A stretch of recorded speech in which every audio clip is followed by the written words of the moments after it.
What is up, my beautiful brainy babes, and welcome back to another episode of Sex as a Biological Variable, where we dive into both the science and the soul of being female. I'm Dr. Rosie Ray, and even after earning my PhD in biomedical science, there's still so much that I wasn't taught about my own body and brain. So that's what we're doing here, learning from the scientific literature and the lived experience of women to talk about what's really going on. So let's dive in.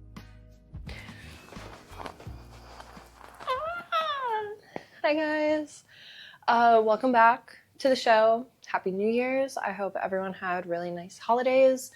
I know I did. I was here in Sacramento for Christmas and then went to San Francisco for New Year's to see my friend Noah. We caught up after like 5 years and just had a really fun time. I'm a little sick, so my voice is kind of gross. I might be coughing and I'll be definitely drinking water.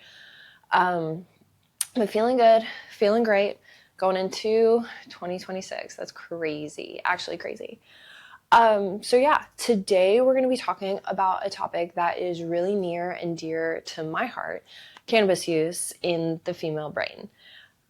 So if you know me or have known me in my past lives, you have known that I could get down with the best of them in terms of cannabis use. I started consuming when I was sometime in high school, and it didn't really stop until last year. Now, I didn't have any issues with it in high school or in college, but then when I was in graduate school, I don't know if it was an age thing or just a life stage thing, I started to see some negative consequences of my use, mainly in the form of increased anxiety, depression, apathy, just not wanting to do anything. And I knew that it was an issue because I started experiencing these negative effects, but I continued to use because it was just a habit at that point. It wasn't until last year where, in addition to recognizing these negative consequences, I found out that cannabis-induced psychosis runs in my family. And so seeing the effect of that in a loved one scared the shit out of me, honestly. And after that, knowing how much of an effect cannabis has on me and my family, I am completely off of cannabis. I haven't used in 6 months. I do not plan on ever using again in my life. And even the thought of just using it scares me so much. So we're going to talk a little bit more about that particular ailment later. But yeah, there's going to be a lot of stuff that we talk about today. So in preparation for today's video, I did a lot of research. I have a lot of notes that we'll be going through, but I read a lot of papers. I have all of them linked down in the show notes. But something that was new for me is back when I was a graduate school and I was affiliated with an academic institution, I had access to basically any academic journal that I wanted, sans a few, but could really get anything that I wanted. Now that I'm an academic commoner, you have to pay a lot of money to read these journals. And I think that that's a ripoff because, I mean, these research groups are paying big money to get their research into these journals. And then the journals are putting it behind a paywall when it's taxpayer dollars that has funded the research. And that system is completely flawed. But there was one paper that came out of the University of Victoria in Canada, and it was looking at cannabis use over the lifespan of women, and it looked really interesting. I'm like, this is going to be really informative, but it cost $60 for me to even look at it, what's going on. And so I just emailed the corresponding author and said, hey, I just graduated from grad school. I don't have access to this journal. Can you send it to me? Shout out to Brian. He did. And so that's also something, if you find a paper that you're really interested in looking at, but it's behind a paywall, most of the time if you email any of the authors, they'll be able to send it to you. Oh my God, look at my cat. They'll send it to you. But also there is this like black market scientific publication website. It's called SciHub. I also have that link down in the show notes. That is really useful as well. They're not as up to date, probably like within the past 2 or 3 years, the publications are lacking. But if you're looking at like stuff that's older than 2 to 3 years, it's probably going to be on SciHub. So that is all down in the show notes. Super cool. So the things that we're going to be talking about today as far as cannabis use consumption, we're going to be looking mainly at sex differences between men and women.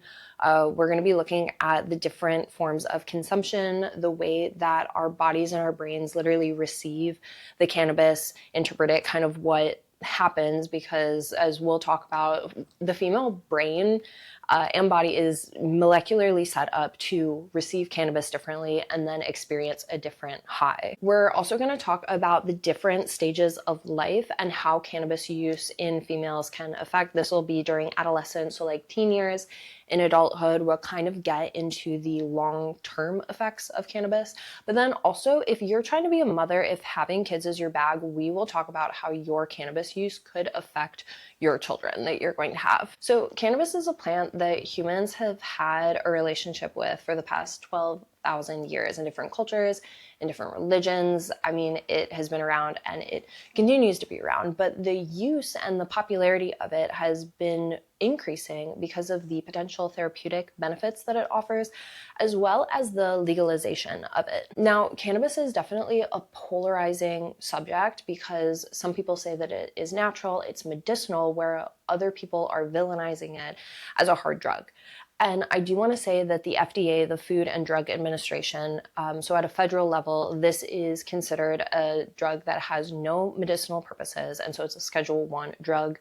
But then at the state level, that is where it's being legalized for medicinal and recreational use. So cannabis, what's going on with it? There are two main active components in cannabis. There's THC, tetrahydrocannabinol. This is the psychoactive compound. And then there is CBD, which is cannabinol. And this is non-psychoactive. It has more of kind of that underlying sedative effect, relaxes your brain, relaxes your body, but it's not necessarily getting you high. But so those psychoactive effects that are coming from the THC, what happens is when we're consuming that THC, it's received by cannabinoid receptors in our brains. The most common type of cannabinoid receptor is a CB1. I'm going to be referring to that as a lot, so you can just think of that as the molecular receptor in our brain and the rest of our body, but that's what is receiving the THC and causing that effect. Now, these CB1 receptors, they are all over our body. They're in our lungs, they're in our liver, they're in our kidneys, but they are very importantly in our brain. So in our brains, this CB1 receptor is a G protein coupled receptor, GPCR. And what that means is that once that receptor is activated by the cannabinol, it causes a long list of downstream effects. It's kind of like a chain reaction. And so because of that, it has its hands on many different processes. And to put it into perspective, the CB1 receptor is the most abundant type of GPCR in the brain. It's literally all over the brain. There's tons of it.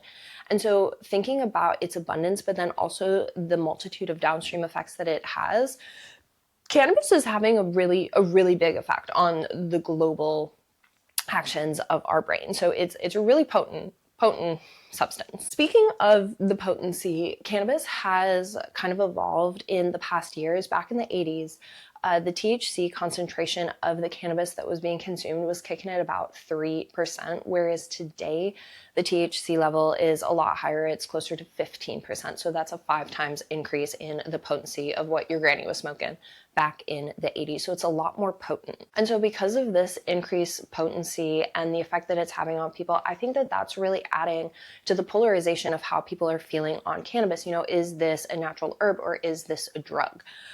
So just to expose my biases here, I think that this is a really powerful, potent drug because there are characteristics of other drugs that cannabis has. Namely, the intoxication, the binging, the actually getting high and then feeling the effects of it after the fact.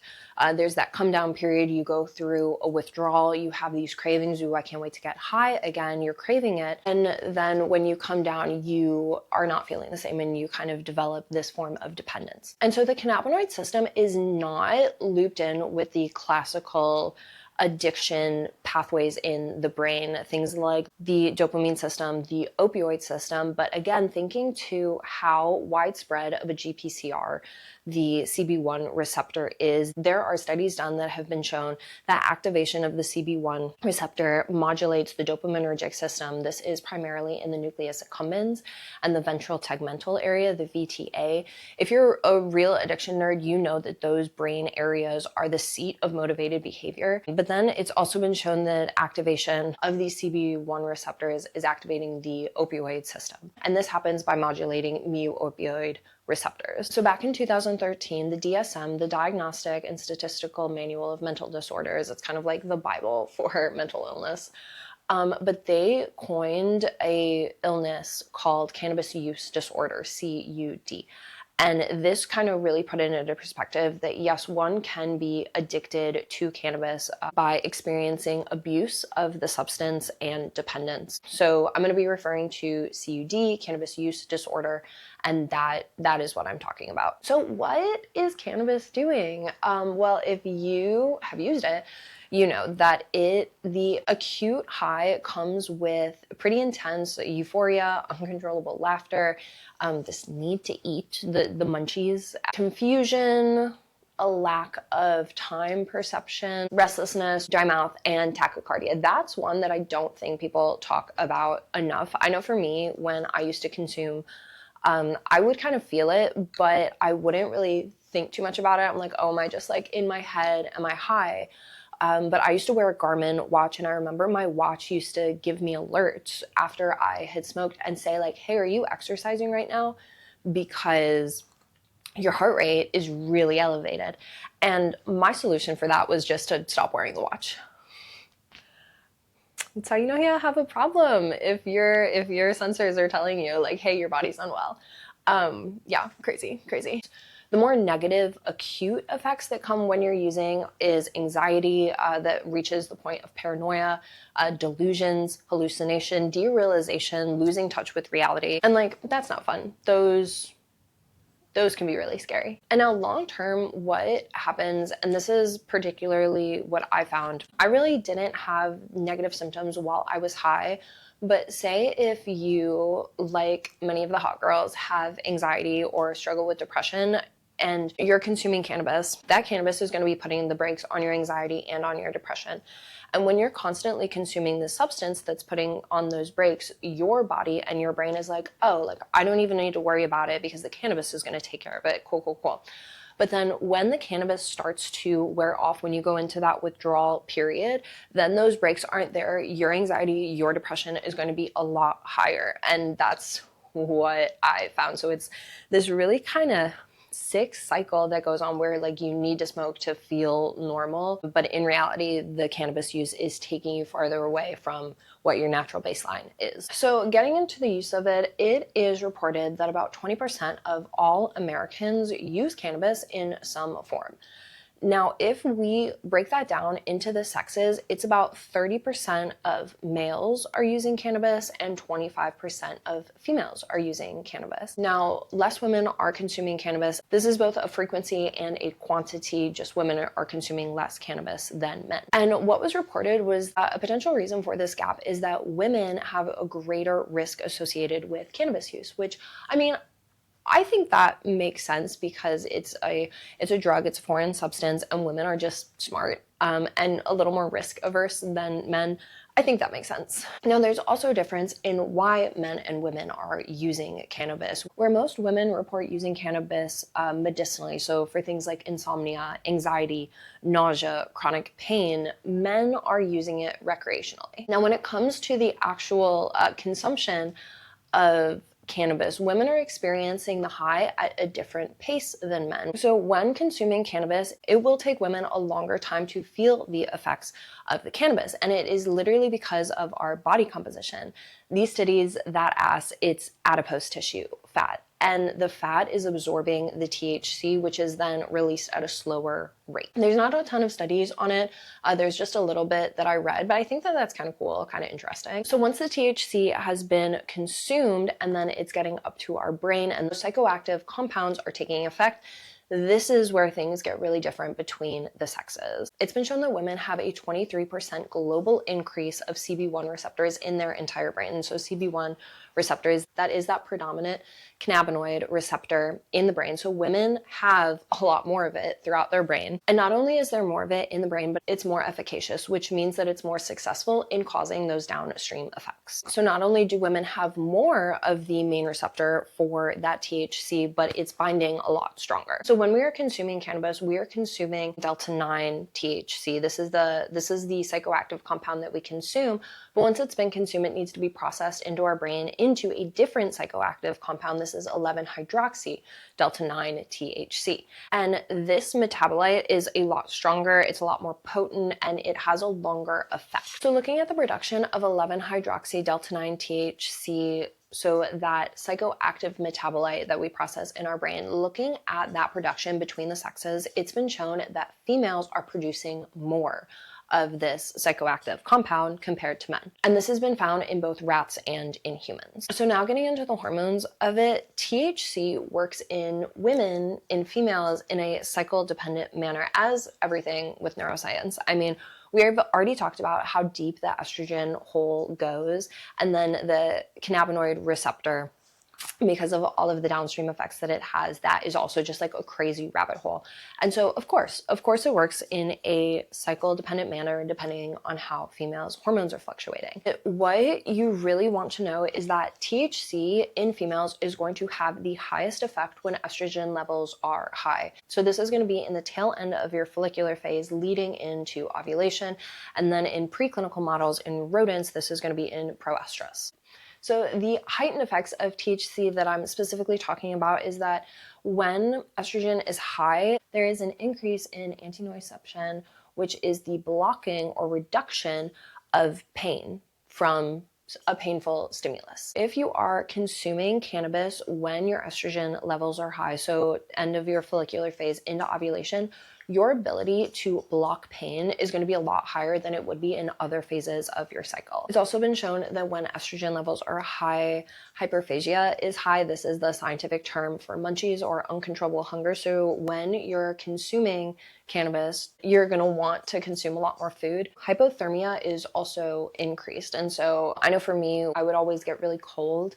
You're going to get even colder when your estrogen is high. And then there were preclinical studies that showed that when estrogen was high after cannabis consumption, that there were more disruptions in operant task training. And basically what that means is that the researchers had an animal that they taught a task to.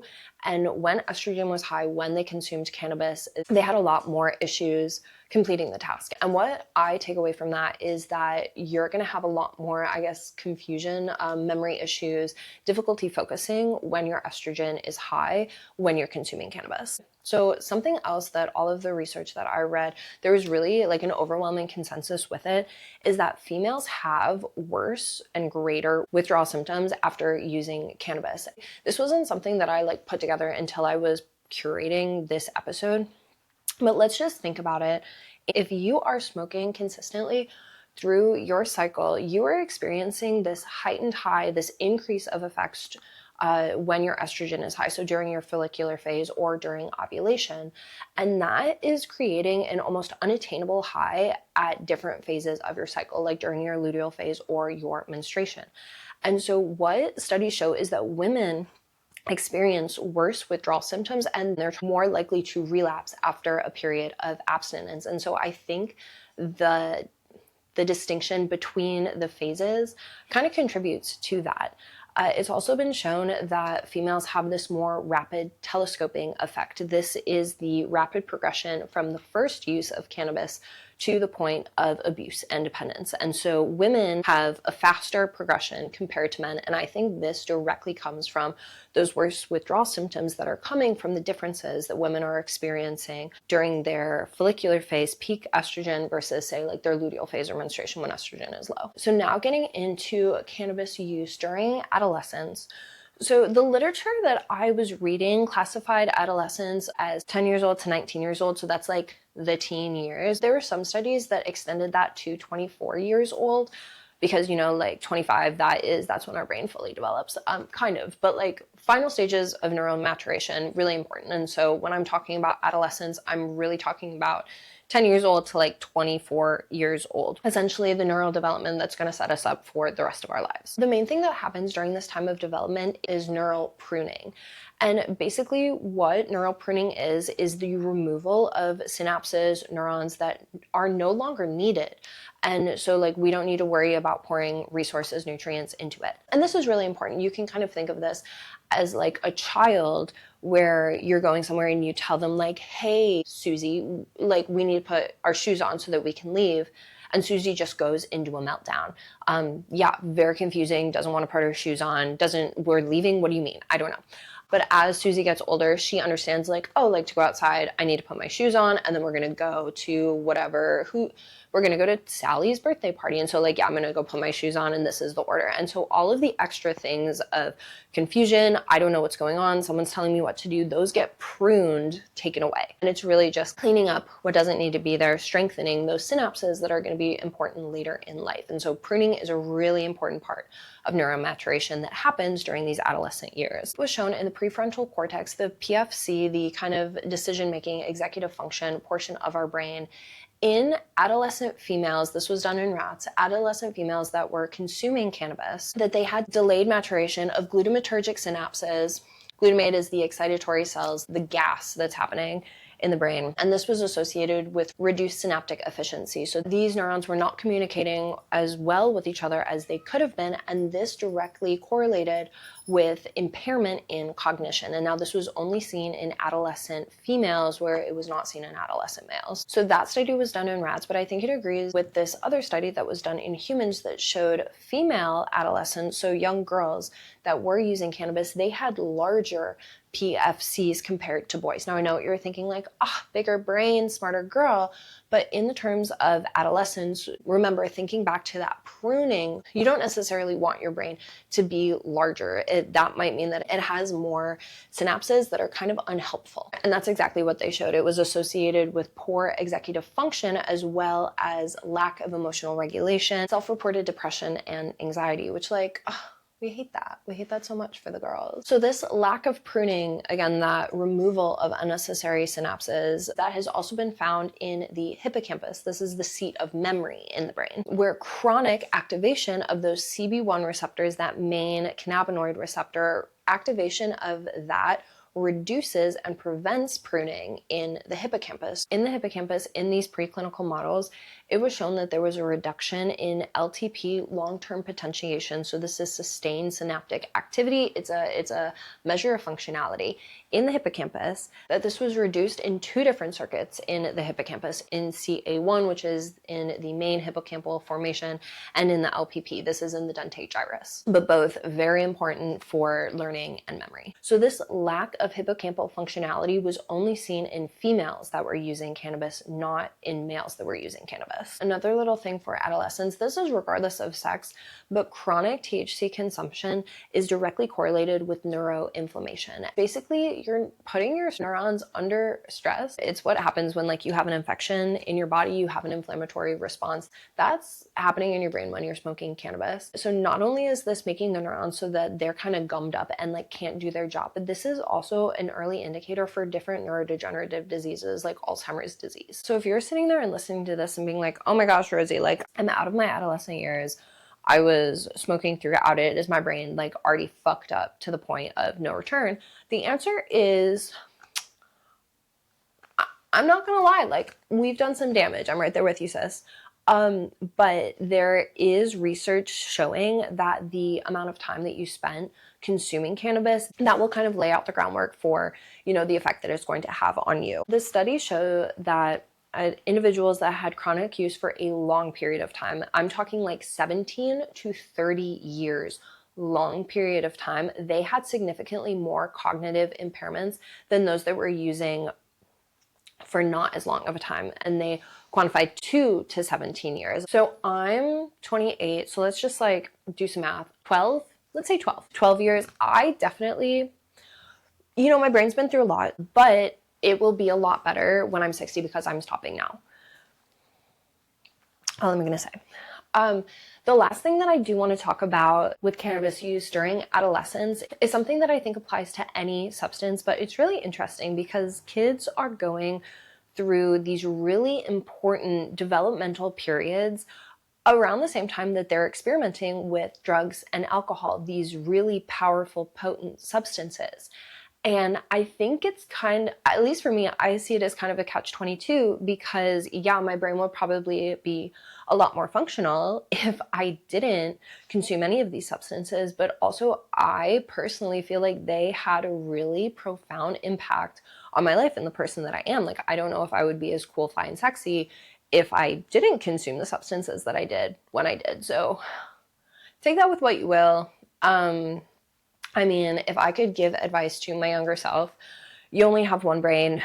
You really should protect it at all costs. And I'm not even talking about for like older, wiser you wanting to stage off Alzheimer's disease, but I'm talking for you right now as far as like depression, anxiety, just like apathy, motivation for doing things.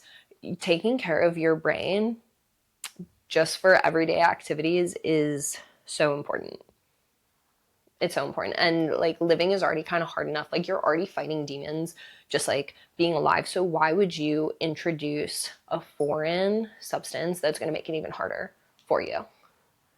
That's just my 2 cents. Okay, so now we're going to talk about the effects of cannabis on mental health. And this is kind of where we're going to get into the long-term effects. But so we talked about it earlier, the acute effects, the immediate effects of cannabis consumption, very obvious. So the acute effects, we've already talked about it. The euphoria, uncontrollable laughter, just like being calm, chill, cool. But the long-term effects include impaired learning and memory, deficits in attention, difficulty in emotional processing, hindered working memory, and worse decision making. So these long-term effects, all of those that I just mentioned, those are not specific to either sex. Men and women both experience them the same. So I'm not even going to front. Going through the literature for this section was nauseating because science and scientists are really annoying with their vocabulary. Like they're not going to come right out and say, women consuming cannabis will make your memory worse. They're going to say, male, but not females,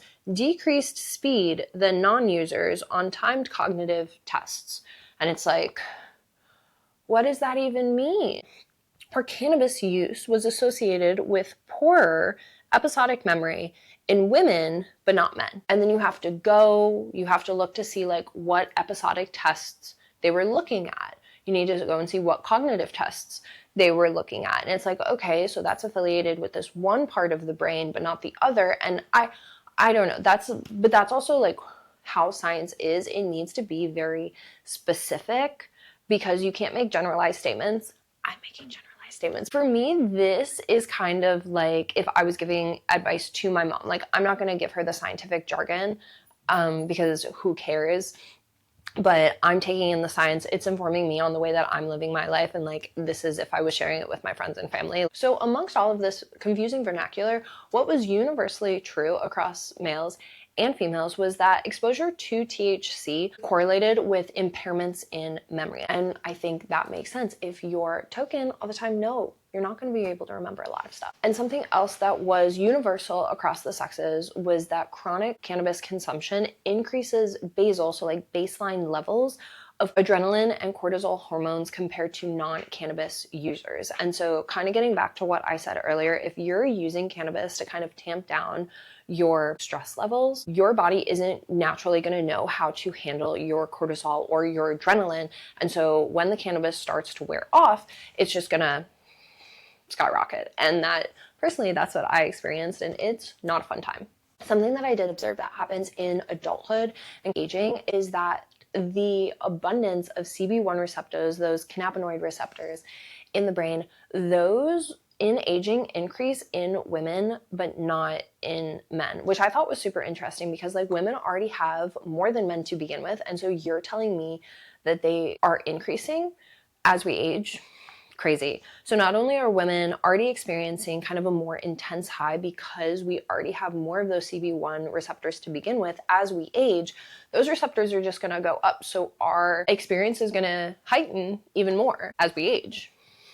something to keep in mind, something to keep in mind. So I mentioned it a little bit at the beginning, but I want to spend more time talking about CUD, cannabis use disorder, because that is where we really see a lot of the long-term mental effects that chronic cannabis consumption is going to be having on us, and kind of talk about the sex differences within that. So one can have mental illness, you know, like everyone's got their shit, everyone's got something wrong with their brain.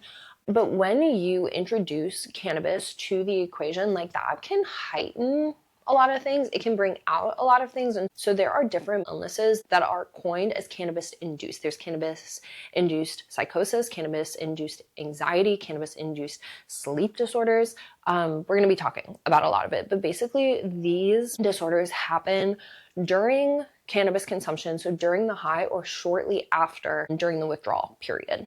With these symptoms, they will typically persist for a substantial amount of time after you've stopped consuming cannabis. So it can be for like a month after you've stopped using cannabis. And it's tricky, really, because you stop using cannabis and your adrenaline, your cortisol, it doesn't know what to do without that cannabis. And so it's going through the roof. So naturally you want to have more cannabis to kind of keep it down. And there's this direct correlation with cannabis use and anxiety. The more you use, the more anxious you will be, to the point where you're using so much, you are dependent on it, you are abusing it, and that's kind of where it turns its head into cannabis use disorder, CUD. So I know a lot of people that will use cannabis because, oh, I'm so anxious, I have to smoke. Oh, I'm in so much pain, I have to smoke.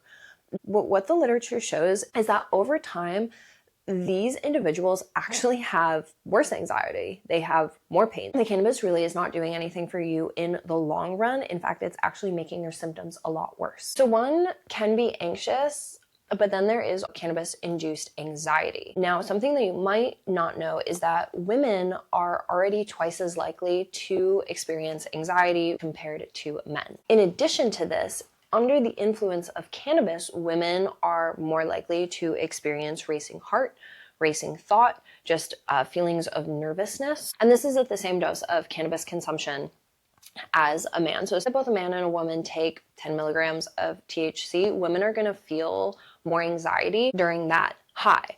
And at first I was thinking like, oh, maybe it's a size thing. And that kind of plays into it, but also when you think about the abundance of that cannabinoid receptor CB1 throughout the brain, women already have a lot more to receive it. So I think that that is playing into the way that our brain is molecularly set up to experience a more intense high.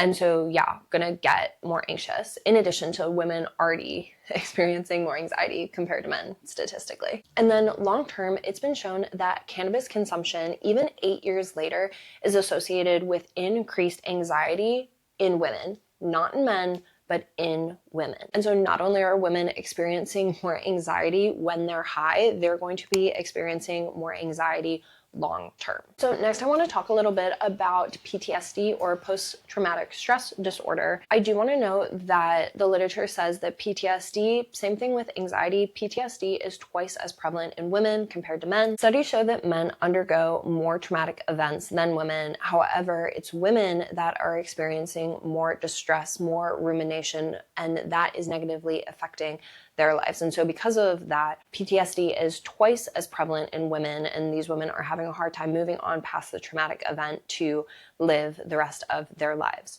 So there are two main brain regions involved in PTSD. I mean, like, there's a lot, but I'm going to talk about two right now. The amygdala, which is the emotional seat in the brain, and the prefrontal cortex. The PFC, and that is the executive functioning, that is the decision making. And so in PTSD, what happens is you go through this emotional traumatic event, and then your logical part of your brain, your PFC, has a hard time disconnecting those emotions from the life that you are actually living. I know for me, there's been a little bit of trauma that from that traumatic event, the emotions that you feel kind of overwhelm the logical part of your brain. So you may be in a situation after a traumatic event where you're perfectly safe, but your emotional response is overwhelming that logical part of your brain, saying like, no, you're not safe here. And so that circuit, the communication between the PFC and the amygdala, that is really important. And a healthy circuit after a traumatic event is able to decouple the emotion of the past event from future events that you're going to experience. The endocannabinoid system is all over this pathway. So consuming cannabis is really going to impact how these areas of the brain are talking to each other. And again, if you are relying on cannabis to kind of set your baseline, your brain is not going to be able to take care of itself without the cannabis. So girl, if you are consuming cannabis to try to get over a traumatic event, I hear you, I've been there.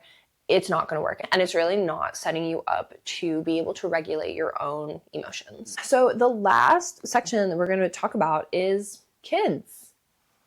I don't know how many moms are watching this, or how many wannabe moms are watching this.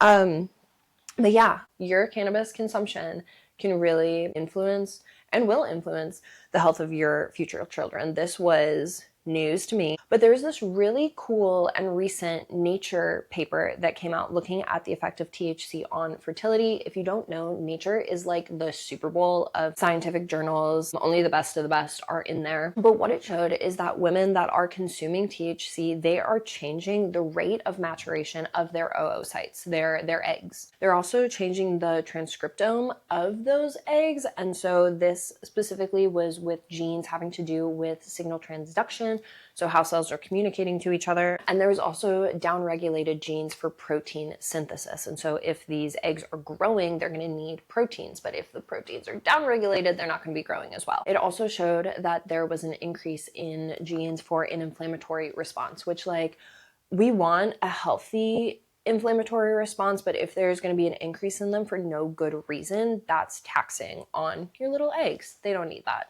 This paper also showed that THC is harmful for DNA separation during meiosis or cell division, which, as our eggs, the baby growing, the cells are dividing, you don't want your chromosomes to have issues separating. And then subsequently they had issues with replication because the chromosomes aren't separating correctly. So another thing that I wanted to talk about kind of in the kids sphere is pregnancy. I didn't think that this was something that I needed to talk about, but one of the studies said that it took a survey and 30% of people said that it was fine to smoke weed during pregnancy. It's not. It's really not. And that same study said that 2 to 3% of women were smoking during their pregnancy.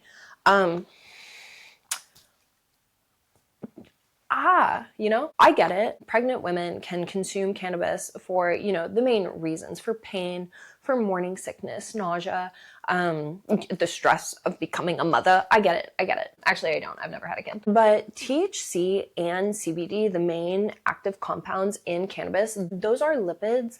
They're soluble. That's why they can get through the blood-brain barrier. They can also pass through the placenta barrier. So whatever you are consuming is going to your unborn baby. If you're getting high, your baby's getting high. So there are also just some general risks that come with it. The likelihood of a stillbirth goes up a lot, and that's crazy sad. I don't even want to think about it. But also the likelihood of your baby being born premature or early, that goes up by about 30%.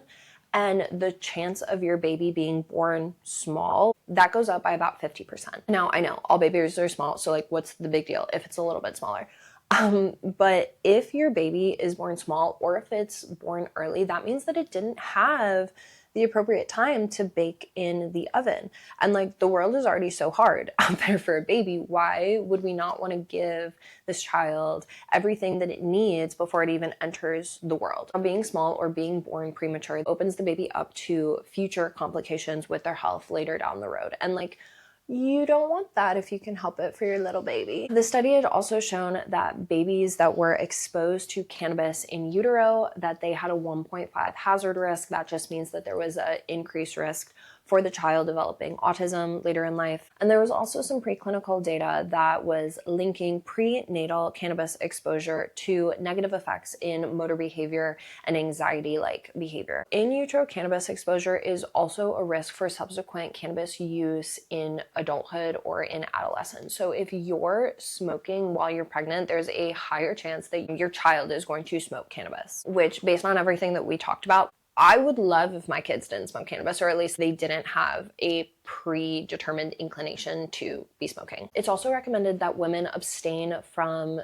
consuming cannabis while they're breastfeeding. And this is because THC can be found in breast milk as early as 20 minutes after cannabis consumption and up to 4 hours of smoking. This was found with like 0.1 of a gram of weed. So even just like a minimal amount of cannabis consumed gets into your breast milk. The amount of THC that a baby could be getting from breast milk is only about 2.5%, but like still, I wouldn't want my baby consuming like a light dose of a psychoactive compound when they're breastfeeding. Also, THC can be found in breast milk for up to 6 weeks after you stop smoking. My recommendation would be to, if you are a chronic user and you get pregnant, stop.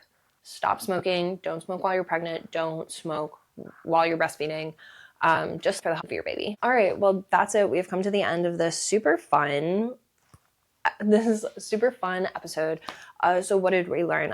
The biggest things that I learned from this is that we as women, our brains are molecularly set up to receive cannabis differently. We have a global increase of the CB1 receptors, those main cannabinoid receptors.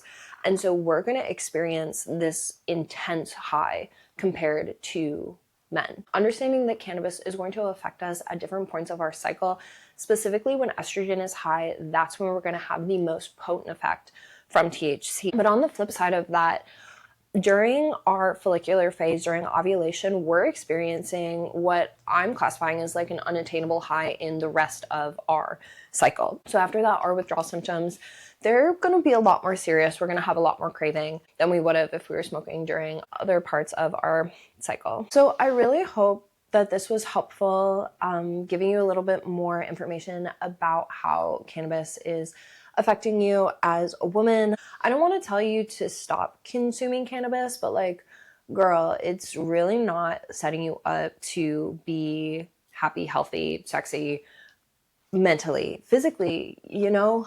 I get it. It's so cool and fun to have a little smoke with the girls and just laugh and play. But it can really have some negative effects that we don't like, and especially long term. Again, like, you only have one brain. We really need to be taking care of it.